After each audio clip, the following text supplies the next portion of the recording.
हमारे साथ चंदौली से समाजवादी पार्टी के सांसद वीरेंद्र सिंह जी हैं। स्वतंत्रता दिवस पर प्रधानमंत्री जी का संबोधन आपने भी सुना होगा, तो कैसा लगा प्रधानमंत्री जी का संबोधन?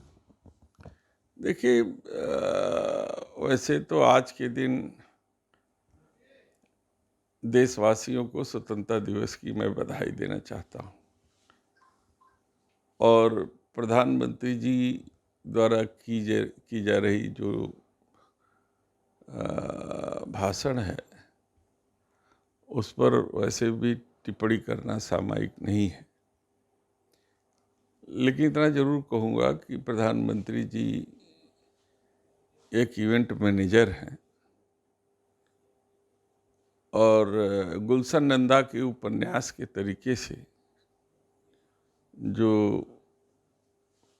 किताब के ऊपर जो उसका टाइटल लिखी जाती है, वैसे ही उनके भाषण में वो टाइटल एक न एक, जैसे सिंदूर, तो वो गुलशन नंदा की है किताब में, उधार का सिंदूर, सुदर्शन चक्र, ये सब इसी तरीके की जुमलेबाजी है। और प्रधानमंत्री जी को देश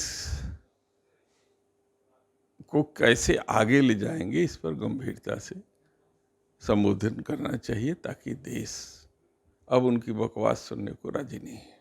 मेरे पास है प्योर पाव भाजी का मसाला, प्योर पाव भाजी मसाला, पाव भाजी को टेस्टी बना डाला, सबका राजा आल प्योर मसाला।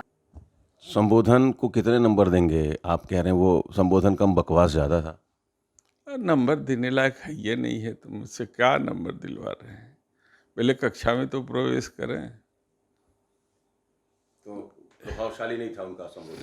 कह तो रहा हूँ, जैसे कोई सैटेलाइट छोड़ी जाती है, पहले कक्षा में तो प्रवेश करे, तब समझ में आओ कि उसकी स्पीड और सफलता असफलता क्या है। तो ऐसे ही उनका भाषण तो देश के ऑर्बिट के अंदर था ही नहीं, हकीकत की धरातल से कोसों दूर था। इस पर क्या हम टिप्पणी करें?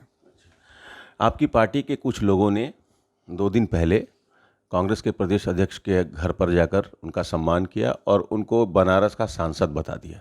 वो आपके अंबेडकर सेल के वो महानगर अध्यक्ष थे, और इस पर बड़े नेताओं की भी टिप्पणी आई। वोट चोरी वाला आरोप आप लगा ही रहे हैं, तो क्या वाकई आप भी मानते हैं कि बनारस के सांसद अजय राय हैं, चूँकि आपके पार्टी के लोग यही कह रहे हैं? देखिए, ये कार्यकर्ताओं की भावना है, और उन कार्यकर्ताओं का यह एहसास है कि जिन्होंने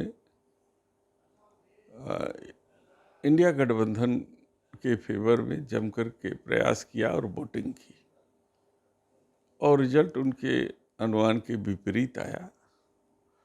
और आज जब धीरे धीरे वोट की चोरी उजागर हो रही है, तो उनकी भावनाएं जो कह रही थी, उसी का उन्होंने वहाँ पे प्रदर्शन किया। तो जो कांग्रेस के लोग कह रहे हैं, बनारस के भी 2-3 उदाहरण देकर, कि यहाँ भी वोट चोरी हुई है, वोट चोरी की ही वजह से यहाँ से प्रधानमंत्री चुनाव जीते, ये कांग्रेस का आरोप है, आपने भी सुना होगा, तो आपका क्या स्टैंड है? देखिए, जब कोई चीज़ छुपाने की कोशिश की जाएगी तो शंका उसके प्रति लगातार बढ़ती जाएगी।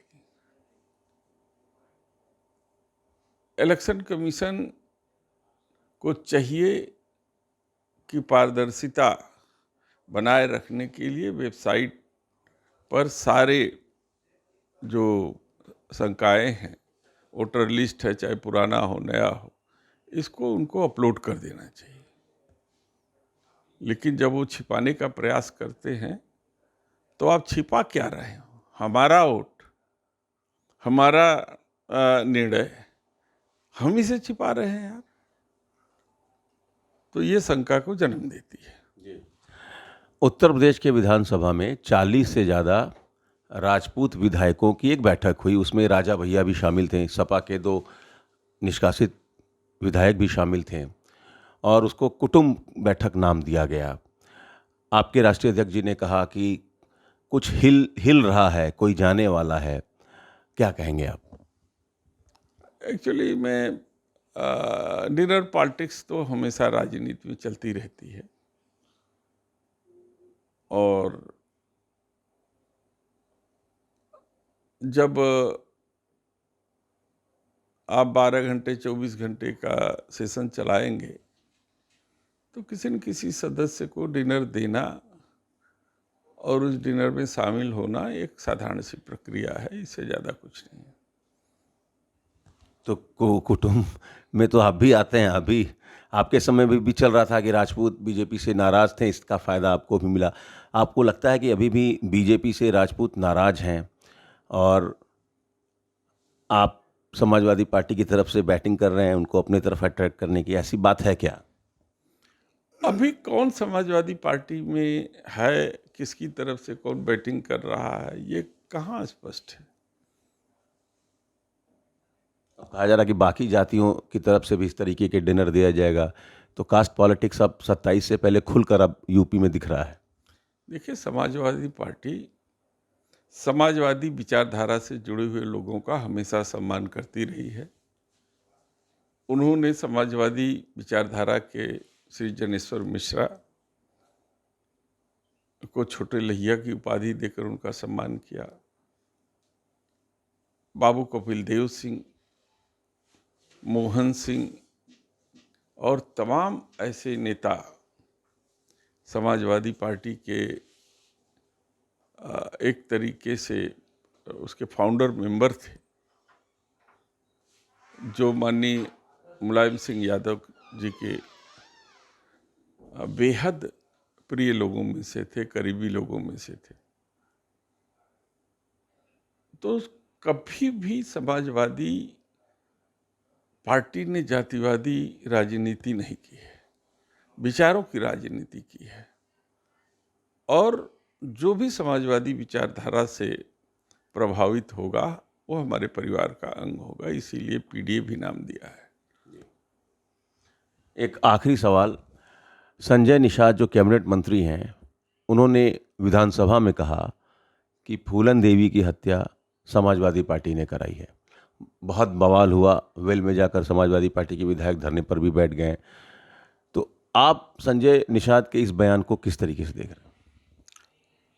मेरा मानना है कि फूलन देवी के कारण ही संजय निषाद पहली बार सदन के सदस्य बने और उनकी पहचान भी बनी। जहाँ तक मैं निषादों को जानता हूँ, निषाद समाज इतना कृतज्ञ कभी नहीं था। वो हमेशा श्री प्रभु के चरणों में रहने वाला एक सच्चा भक्त और माँ गंगा की सेवा करने वाले लोग थे। उन्हें गंगा पुत्र की संज्ञा दी गई थी। लेकिन संजय निषाद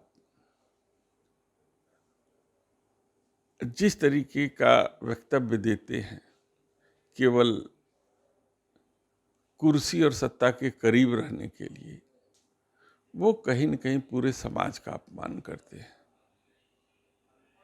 ये समाजवादी ही है जो उनको इस लायक बनाया है कि वो बोलने लायक हुए, नहीं तो सड़क पे टहलते थे, कोई पूछता नहीं था इनको। तो इतनी कृतज्ञता नहीं होनी चाहिए। चलिए, तो ये थे हमारे साथ वीरेंद्र सिंह जी, जिन्होंने तमाम मुद्दों पर अपनी बात रखी। Amit Singh, TV9 UP, Varanasi.